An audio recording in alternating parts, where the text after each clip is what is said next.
আসসালামু আলাইকুম। অনলাইনে পণ্য ক্রয় করে প্রতারিত হচ্ছেন লোকজন। এটি নতুন কিছু নয়, এটি অনেক পুরনো বটে। তারপরও মানুষ অনলাইনে পণ্য ক্রয় করে থাকেন এবং পণ্য ক্রয় করতে করতে আমরা অভ্যস্ত হয়ে পড়েছি। আমরা ভালো পণ্য পাচ্ছি, কখনো খারাপ পণ্য পাচ্ছি। এর পাশাপাশি এই অনলাইনে অনেকে প্রতারিত হচ্ছে। যেমন কিছুদিন পূর্বে এক লোক ফেসবুকে একটি পেজে দেখতে পেলেন যে ইলিশ মাছ বিক্রি হচ্ছে। 1 কেজি ওজনের ইলিশ মাছ মাত্র 500 টাকা করে কেজি। 1 কেজি ওজনের ইলিশ মাছ 500 টাকা কেজি। এবং এই প্যাকেজ এবং এটি 1 কেজি নেওয়া যাবে না, এটি একটি প্যাকেজের সমন্বয় এবং প্যাকেজ করা হয়েছে 10 কেজিতে। ওই প্যাকেজে 10 কেজি ইলিশের দাম 500 টাকা করে হলে হচ্ছে 5000 টাকা। 5000 টাকায় আপনি 10 কেজি ইলিশ পাচ্ছেন এবং প্রতিটি ইলিশ 1 কেজি ওজনের। তো একটা বিশাল ব্যাপার। তো অনেকেই এরকম একটা লোভনীয় অফার দেখে তাদের পেজে যে নাম্বার থাকে, ফোন নাম্বার, সেই নাম্বারে যোগাযোগ করেন। যোগাযোগ করলে সেখান থেকে বলা হয় কি আপনি 500 টাকা বুকিং মানি পাঠান বা 510 টাকা বুকিং মানি পাঠান, এরকম একটা কথা বলা হয়।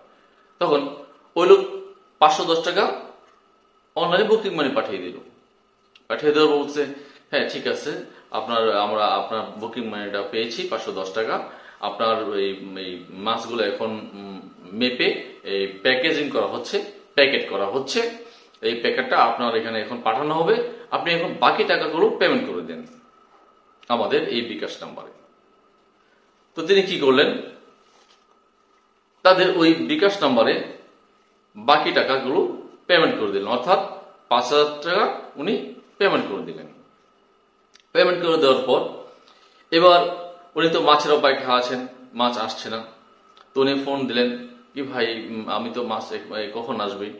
তো তিনি বললেন যে মাছ তো আসলে আপনার প্যাকেট হয়ে গেছে, কিন্তু আপনি যে টাকা পেমেন্ট করেছেন সেই পেমেন্টকৃত টাকাটা আমাদের সার্ভারে শো করছে না। মেবি সার্ভার সমস্যাগত কারণে এটা দেখা যাচ্ছে না।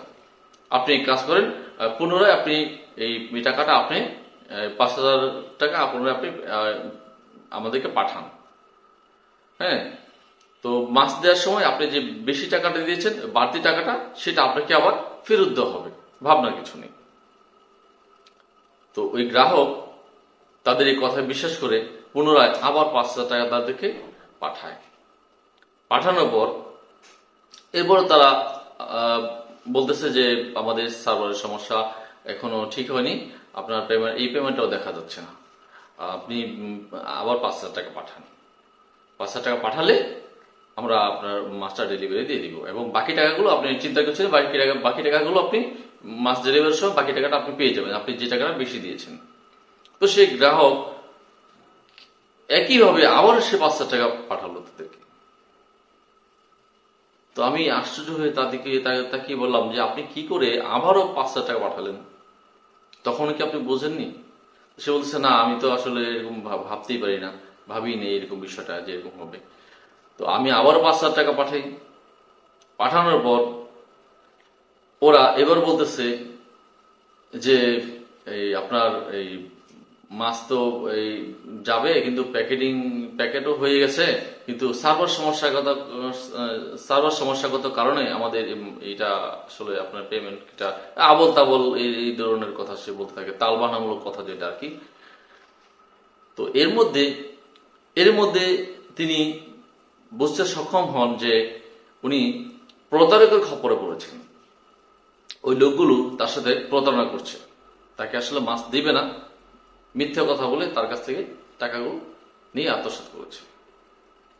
তো এই ধরনের ঘটনাগুলো প্রতিনিয়ত ঘটছে। এটি তো মাছের কথা বললাম, ইলিশ মাছ ছাড়াও কেউ কিনছেন আপনার বেবি বাইক, ছোট বাচ্চাদের যে মোটর সাইকেল বেবি বাইক, এটা কিনতে গিয়ে প্রতারিত হচ্ছেন। একটা বেবি বাইকের দাম আমরা জানি সাধারণত আপনার 15 থেকে 18-20 হাজার টাকার মধ্যে বা 30,000 টাকা এরকম। তো এই বেবি বাইকটি যদি আপনাকে কি অফার করে যে আপনি এই 5,000 টাকায় পাচ্ছেন, স্বাভাবিক কথা, সাধারণ মানুষ এটা বুঝতে পারে না, বলে হ্যাঁ 5,000 টাকায় একটা বেবি বাইক পাচ্ছি, ভালো তো, আমি নিয়ে নিই। তো সে কি করলো, সে ওইভাবে যোগাযোগ করে সে টাকা পাঠালো, এই ক্রমান্বয়ে তার কাছ থেকে 20-25,000, 30,000 বা 50,000 টাকার কাছ থেকে তারা হাতে নিচ্ছে। শুধু এটাই নয়, রয়েছে আপনার তাদের বিভিন্ন ফার্নিচার, সোফা সেগুনের, তারপর কি বলে এটাকে ওয়ারড্রপ সেগুনের, খাট, এই বিভিন্ন জিনিস মিলে একটি প্যাকেজ। এই প্যাকেজটির দামও অত্যন্ত লোভনীয়। সেগুনের একটা ওয়ারড্রপ বা একটা সোফা কিনতে গেলে 50, 60, 70,000, 80,000 টাকা যেখানে লাগে, সেখানে সে অফার দিচ্ছে যে 3টা জিনিস একসাথে তাকে 70,000 টাকা দেওয়া হবে বা 80,000 টাকা দেওয়া হবে। এখন গ্রাহক তো অতি উৎসাহিত, এইভাবে টাকা পাঠাতে হবে, সে এইভাবে টাকা পাঠিয়ে দিল, এইভাবে প্রতারিত হয়ে গেল। কখনো বা ডিনার সেট, ডিনার সেটে কিন্তু আবার আরো লোভনীয় অফার। আপনি এই 7,000 টাকা ডিনার সেট আপনি পাচ্ছেন 3,000 টাকায়, সাথে আবার একটি ফ্রি, একটি গেলে আরেকটি ফ্রি, তারপরে কি সোনায় সোহাগা। এই যে একটা অবস্থা, এই ধরনের কথা বলে তারা টাকা নিচ্ছে, মাল ডেলিভারি হয়ে যাচ্ছে, এই দিচ্ছি, পেমেন্ট সার্ভার, এই নানান রকম সমস্যা, এই সব বলে টাকা নিয়ে একসময় তারা পণ্যটা তাদেরকে পাঠায় না। এখন তারা বলে যে এই ফোন নাম্বার তাদের বন্ধ, তাদেরকে পণ্য পাঠায় না, এবং পরবর্তীতে ওই নাম্বারে ফোন দিলে দেখা কি নাম্বারগুলো বন্ধ। তো এই যে বিষয়গুলো, একটা মানুষ কেন বুঝবে না এই কথাগুলো, যেখানে চতুর্দিকে এই ধরনের প্রতারণা হচ্ছে, কেন তারা আরবিভাবে টাকা দেয় আমি বুঝি না। আসলে আমার আজকের এই কথাগুলো বলার একটাই কারণ, আপনারা যারা এভাবে অনলাইন থেকে পণ্য ক্রয় করে থাকেন, তারা প্রত্যেকে একটু যাচাই বাছাই করে তারপর পণ্য ক্রয় করবেন, এবং পেমেন্টটাও বুঝে শুনে দিবেন। আপনি একই পেমেন্ট আপনি 2, 3 বার, 4 বার, 5 বার কেন দিতে যাচ্ছেন? এটা কি স্বাভাবিক ব্যাপার না? স্বাভাবিক সেন্সের ব্যাপার না যে আমি কেন এটা অ্যাডভান্স এত দিতে যাব? আমি পণ্যের যে দাম সেটা দিতে পারি একবার, কিন্তু মাসের দাম ছিল 5,000 টাকা, গুড, আমি 5,000 টাকা দিয়েছি, কিন্তু পরবর্তীতে যখন সে আমার কাছে বলছে আরো 5,000 টাকা, তারপর আরো 5,000 টাকা, আরো 5,000 টাকা, তো সেটা আমি কেন দিব? আমার এটা বুঝতে এত সময় লাগবে কেন? আপনি পণ্য হাতে পাবেন তখন আপনি টাকা পেমেন্ট করবেন, এটাই তো নিয়ম। ডেলিভারি চার্জ কিছু দেওয়া যায়, কিন্তু পুরো পণ্যের দাম আপনি কেন দিবেন? এগুলো হচ্ছে আমাদের ভুল। তো আমরা যেন এইগুলো থেকে সতর্ক থাকি, সেদিকে আমরা অবশ্যই একটু বিচক্ষণ হওয়ার চেষ্টা করব। আসসালামু আলাইকুম, ভালো থাকবেন সকলেই।